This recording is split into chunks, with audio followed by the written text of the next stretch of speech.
സാധനയ്ക്ക് സഹായകമായി തീരുന്ന സംഗതികൾ. പ്രാരംഭഘട്ടത്തിൽ ഒരു വിജന സ്ഥലത്ത് താമസിച്ച് മനസ്സിനെ സ്ഥിരമാക്കണം. അല്ലാത്തപക്ഷം അനേകം കാര്യങ്ങൾ കാണുകയും കേൾക്കുകയും ചെയ്യുന്നത് കൊണ്ട് മനസ്സ് പതറിപ്പോകും. വെള്ളത്തിൽ പാൽ വളരെ വേഗം കലരുന്നു. എന്നാൽ പാൽ കടഞ്ഞ് വെണ്ണയെടുത്താൽ അത് വെള്ളത്തോട് കലരുകയില്ല. വെള്ളത്തിൽ വെണ്ണയിട്ടാൽ അത് പൊങ്ങിക്കിടക്കും. അതുപോലെ മനസ്സ് സ്ഥിരമാക്കിയവർക്ക് എവിടെ താമസിച്ചാലും ഭഗവാനെപ്പറ്റി സർവ്വതാ ചിന്തിക്കാൻ കഴിയും. നിഷ്ഠയോടുകൂടിയ ഭക്തിയില്ലെങ്കിൽ സച്ചിദാനന്ദ ലാഭമുണ്ടാകുകയില്ല. ഭർത്താവിങ്കൽ സമ്പൂർണ്ണ നിഷ്ഠയുള്ളവൾ സതിയാണ്. അവൾക്ക് ഭർത്താവിൻ്റെ പ്രേമം ലഭിക്കുന്നു. അതുപോലെ തൻ്റെ ഇഷ്ടദേവങ്കൽ നിഷ്ഠയുള്ള ആൾക്ക് ഇഷ്ടദേവൻ്റെ ദർശനം ലഭിക്കുന്നു. ഇന്ന് തിഥി എന്താണെന്ന് ഒരാൾ ഹനുമാനോട് ചോദിച്ചപ്പോൾ അദ്ദേഹം ഇങ്ങനെ മറുപടി പറഞ്ഞു: എനിക്ക് ആഴ്ചയോ തിഥിയോ നക്ഷത്രമോ ഒന്നും അറിഞ്ഞുകൂടാ. ശ്രീരാമൻ്റെ പാദപത്മം ഒന്ന് മാത്രമേ എനിക്കറിയാവൂ. ധ്യാനം ചെയ്യേണ്ടത് മനേ വനേ ആർക്കോനെ, മനസ്സിലും വനത്തിലും ഒരു മൂലയിലും വിജനസ്ഥലത്തിലും ഇരുന്നാണ്. വിശ്രമവും വിജനസ്ഥലവും കൂടാതെ അപായകരമായ ഈ രോഗത്തെ മാറ്റാമെന്ന് നിങ്ങൾക്കെങ്ങനെ ആശിക്കാം? ഇങ്ങനെയുള്ള സന്നിപാത രോഗമാണ് ഒരു ലൗകികനെ ബാധിച്ചിരിക്കുന്നത്. ആ രോഗിയുടെ മുറിയിൽ ഒരു വലിയ കുടം നിറയെ ശീതള ജലവും രുചികരമായ ഉപ്പിലിട്ടതും വെച്ചിരിക്കുന്നു. ഈ ഉപ്പിലിട്ടതിന് തുല്യമാണ് കാമം. സുഖാനുഭാവത്തിലുള്ള ആഗ്രഹം ഈ ശീതള ജലം പോലെയുമാണ്. ഈ പരിതസ്ഥിതിയിൽ നിങ്ങളുടെ ഈ രോഗത്തെ ഇല്ലാതെയാക്കാൻ എങ്ങനെ സാധിക്കും? രോഗി നിശ്ചയമായും കുറേ നാൾ വിജനസ്ഥലത്ത് താമസിച്ച് സാധന ഭജനകൾ അനുഷ്ഠിക്കണം. ഇപ്രകാരമുള്ള പരിശീലനം കൊണ്ട് ദീനം മുഴുവനും ഭേദമായി കഴിഞ്ഞ് വീട്ടിലേക്ക് തിരിച്ചു വരുന്നത് കൊണ്ട് ഒട്ടും ഭയപ്പെടാനില്ല.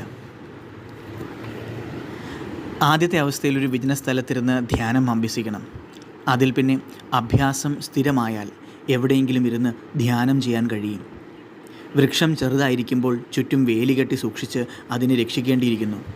അല്ലെങ്കിൽ ആടും മാടും വന്ന് അതിനെ നശിപ്പിച്ചു കളയും. എന്നാൽ തായ്തടി വണ്ണം വെച്ചതിന് ശേഷം 10-15 ആടുകളെയോ പശുക്കളെയോ കെട്ടിയാൽ കൂടി ദോഷമൊന്നുമില്ല. ചെറുപ്പക്കാരനായ ഒരു ശിഷ്യൻ ശ്രീരാമകൃഷ്ണദേവനോട് ഇങ്ങനെ ചോദിച്ചു: ഭഗവാൻ, എങ്ങനെയാണ് കാമത്തെ ജയിക്കുന്നത്? ഭഗവാൻ ചിരിച്ചും കൊണ്ട് പറഞ്ഞു: എല്ലാ സ്ത്രീകളെയും നിൻ്റെ അമ്മയെപ്പോലെ വിചാരിക്കണം. സ്ത്രീയുടെ മുഖത്തേക്ക് ഒരിക്കലും നോക്കരുത്. അവളുടെ പാദങ്ങളിൽ നോക്കുക. എന്നാൽ എല്ലാ ദുഷ്ടവിചാരങ്ങളും പറന്നു പോകും. സഹനഗുണത്തേക്കാൾ വലിയ ഗുണമില്ല. ആര് സഹിക്കുന്നു അവൻ ജയിക്കുന്നു. ആര് സഹിക്കുന്നില്ല അവൻ നാശം പ്രാപിക്കുന്നു.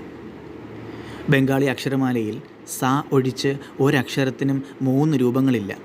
ശ, ഷ, സ, 3നും സഹിക്കുക എന്നാണ് അർത്ഥം. സഹനഗുണത്തേക്കാൾ വലിയ ഗുണമില്ല. സകലരും ഈ ഗുണം വളർത്തേണ്ടതാണ്.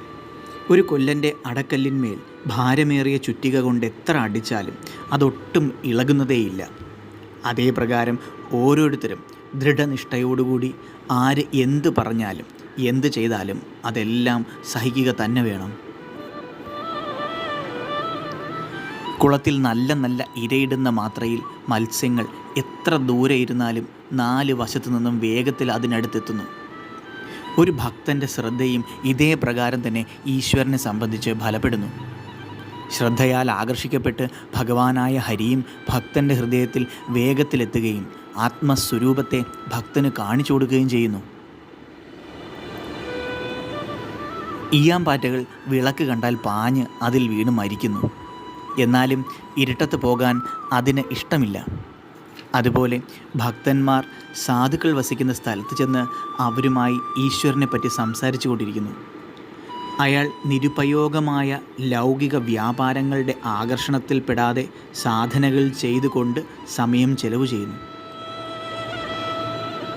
ശ്രീ പാർവതി ഒരിക്കൽ ശ്രീ പരമേശ്വരനോട് ഇപ്രകാരം ചോദിച്ചു: ഭഗവാൻ, ഈശ്വരജ്ഞാനത്തിനുള്ള മാർഗം എന്താണ്? ഭഗവാൻ ഇപ്രകാരം പറഞ്ഞു: വിശ്വാസമാണ് അതിനുള്ള ഏക മാർഗം. നിങ്ങളുടെ ആധ്യാത്മിക ഗുരുവിൻ്റെ ഉപദേശങ്ങളിൽ നിസ്സംശയവും അചഞ്ചലവുമായ വിശ്വാസമില്ലാതെ ഈശ്വരാനുഭൂതി ഉണ്ടാകുന്നതല്ല.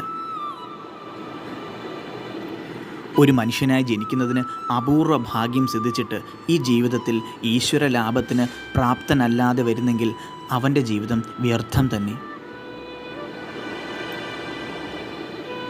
ലൗകിക മനുഷ്യൻ സ്പ്രിങ് കുഷ്യൻ, അതായത് വില്ലുമെത്ത പോലെയാണ്. അതിന്മേൽ ഇരിക്കുന്നിടത്തോളം കാലം അത് അമർന്നിരിക്കുന്നു.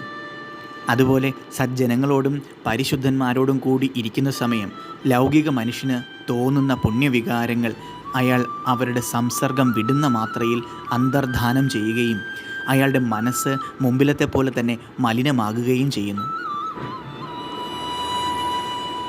ഭഗവൻ നാമത്തിൽ രുചിയും വിശ്വാസവും ഒരു മനുഷ്യനുണ്ടായിക്കഴിഞ്ഞാൽ പിന്നെ അയാൾക്ക് ഒരു വിധത്തിലുള്ള വിചാരവും സാധനകളും ആവശ്യമില്ല. ഭഗവൻ നാമ പ്രഭാവം കൊണ്ട് സച്ചിദാനന്ദ ലാഭവും സംഭവിക്കുന്നു. കളങ്കമറ്റ വിശ്വാസവും കപടതയില്ലായ്മയും കൊണ്ട് ഈശ്വരലാഭമുണ്ടാകും. ഒരാൾ ഒരു സാധുവിനെ കണ്ട് ഉപദേശം വേണമെന്ന് അപേക്ഷിച്ചു. ഹൃദയംഗമമായി ഈശ്വരനെ സ്നേഹിക്കുക എന്ന് ആ സാധു പറഞ്ഞു. ഞാൻ ഈശ്വരനെ കണ്ടിട്ടില്ല, അദ്ദേഹത്തെപ്പറ്റി ഒന്നും അറിഞ്ഞുകൂടാ, പിന്നെ എങ്ങനെയാണ് അദ്ദേഹത്തെ സ്നേഹിക്കേണ്ടത്? അയാൾ ഇങ്ങനെ പറഞ്ഞപ്പോൾ ആ സാധു, ആരെയാണ് നിങ്ങൾ അധികം സ്നേഹിക്കുന്നത് എന്ന് ചോദിച്ചു. അയാൾ പറഞ്ഞു, എനിക്കൊരു ആട് മാത്രമേ ഉള്ളൂ, ഞാൻ അതിനെ മാത്രം സ്നേഹിക്കുന്നു. ഇത് കേട്ട് ആ സാധു ഇപ്രകാരം പറഞ്ഞു, അതിൻ്റെ ഉള്ളിൽ ഈശ്വരൻ സ്ഥിതി ചെയ്യുന്നുവെന്ന് ധരിച്ചുകൊണ്ട് അതിനെ വളരെ പ്രേമത്തോടു കൂടി ശുശ്രൂഷിക്കുക. ഇപ്രകാരം പറഞ്ഞിട്ട് ആ സാധു എവിടെയോ പോയി. ആ ആടിൻ്റെ ഉള്ളിൽ ഈശ്വരനുണ്ടെന്ന് പൂർണ്ണമായി വിശ്വസിച്ചുകൊണ്ട് അയാൾ അതിനെ വളരെ സ്നേഹത്തോടെ വളർത്തി വന്നു. കുറേ കാലം കഴിഞ്ഞ് ആ സാധു തിരിച്ചു വന്ന് താൻ ഉപദേശം നൽകിയ ആളിനെ കണ്ട് ക്ഷേമത്തെക്കുറിച്ച് അന്വേഷിച്ചു. ആ ആൾ അദ്ദേഹത്തെ നമസ്കരിച്ച് ഇപ്രകാരം പറഞ്ഞു, സ്വാമിൻ, അങ്ങയുടെ അനുഗ്രഹത്താൽ എനിക്ക് സുഖം തന്നെ. അങ്ങയുടെ ഉപദേശപ്രകാരം നടന്നതുകൊണ്ട് എനിക്ക് വളരെ ഗുണം സിദ്ധിച്ചിരിക്കുന്നു.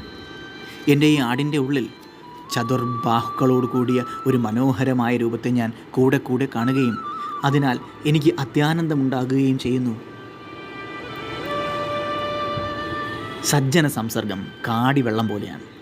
മദ്യപാനം കൊണ്ടുണ്ടാകുന്ന ഉന്മത്തത കാടിവെള്ളം കൊണ്ട് ഇല്ലാതാകുന്നത് പോലെ കാമമാകുന്ന മദ്യം സേവിച്ചുകൊണ്ട് ഉണ്ടാകുന്ന ഉന്മത്തത സജ്ജന സംസർഗം കൊണ്ടേ നീങ്ങുകയുള്ളൂ. ശ്രീരാമകൃഷ്ണദേവൻ സാധുക്കളെ, പരിശുദ്ധന്മാരെ പാമ്പുകളോട് താരതമ്യപ്പെടുത്താറുണ്ട്.